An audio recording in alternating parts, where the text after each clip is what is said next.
Wagwan people, I'm back again. Right, zombie knives and stop and search.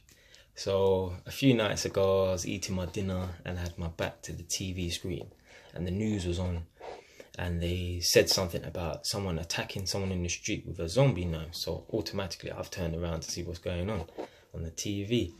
And I saw this boy, if you've seen the video, he's attacking the car with a zombie knife, and it was just wild, right?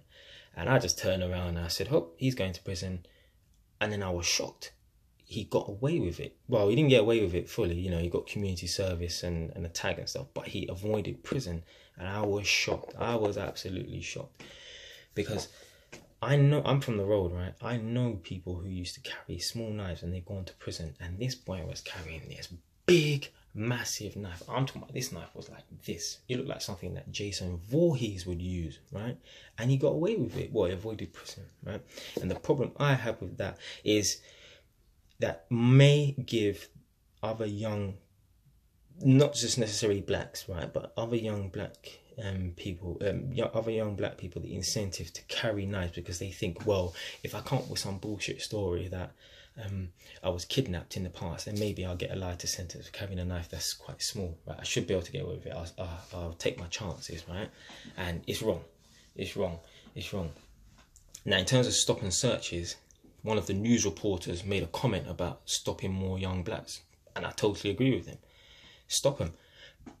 I'm not saying that all the people who carry knives on the street are blacks in London, right? But let's be real now. Most of the young people who carry knives in London are black boys, right?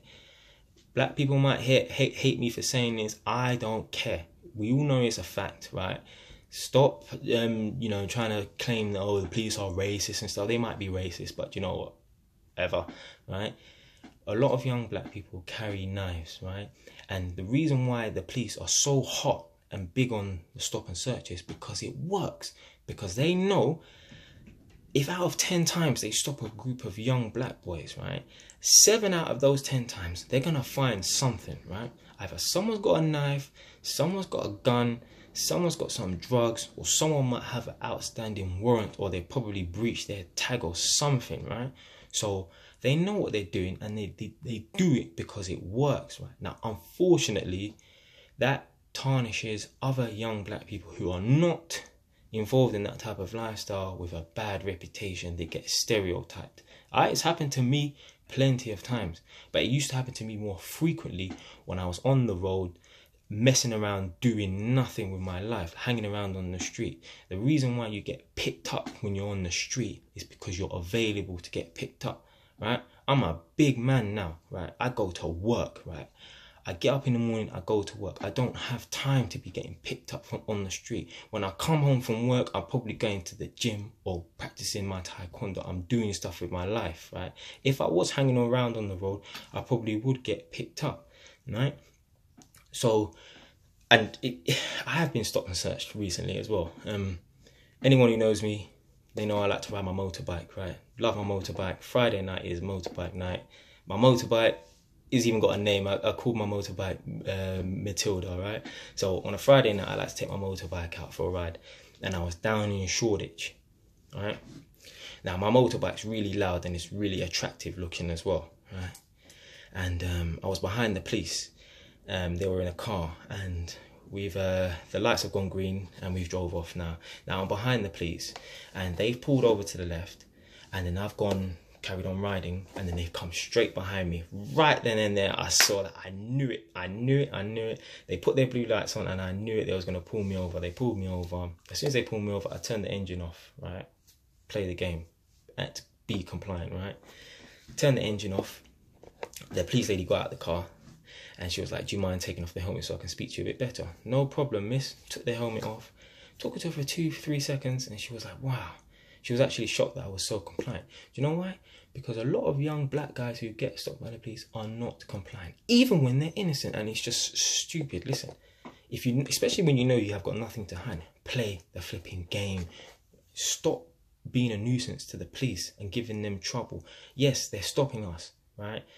They might stop black guys more frequently than other ethnicities, but you know what? It's unfortunate, right? that it happens, and you know what, it happens. But you know why it happens? Because there's other young black guys who look like us who are giving us the bad reputation. And obviously, you know, naturally, we're human beings, we stereotype, right? So that just gives them the reason, that's just why they like to stop other young black guys, because of past occurrences, right? So obviously, so we were there for 3 minutes, and they were just running some checks on the bike, because basically they said they stopped me because there's a lot of thefts with motorbikes and stuff.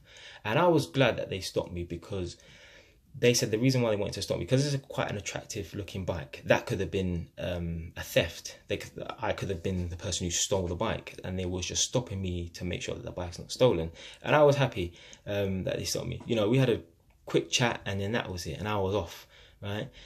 But because I was compliant, right? You don't need to give the police trouble, especially when you know you're innocent. Just behave yourself, right? And just be compliant. It's so simple, right? Stop giving the police the incentive to want to stop young black people.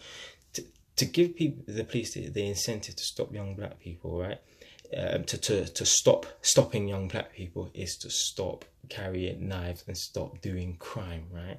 If, for example, every time the police stop a group of young black guys, let's say once out of 10, right, they're carrying a knife or they're doing something they're not supposed to, they probably will end up stopping young black people, because they know they're going to come up empty-handed. It's going to be a bit of a waste of their time.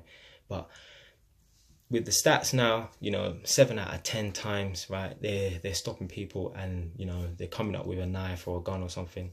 They have no incentive to stop to stop stopping young black people. And that's just the way it's going to go. So you know what? If you don't want to get stopped by the police, don't make yourself available to get stopped by the police, right? I know there's going to be a lot of people going to look at this video and say, oh, you know, I don't like this guy. I don't care. I'll say what I want, right? We know it's all true. We know a lot of young black people are carrying knives and stuff like that. And that's the reason why they always get stopped, right? And they need to keep on getting stopped, because you know what, the more the police stop them, the more they're coming up with, and the more people they're locking up. And it's good. They need to take them off the road, because they're just being fools and nuisance, right? They're being a nuisance. So if you like the video, subscribe. If you don't like the video, change your station, okay?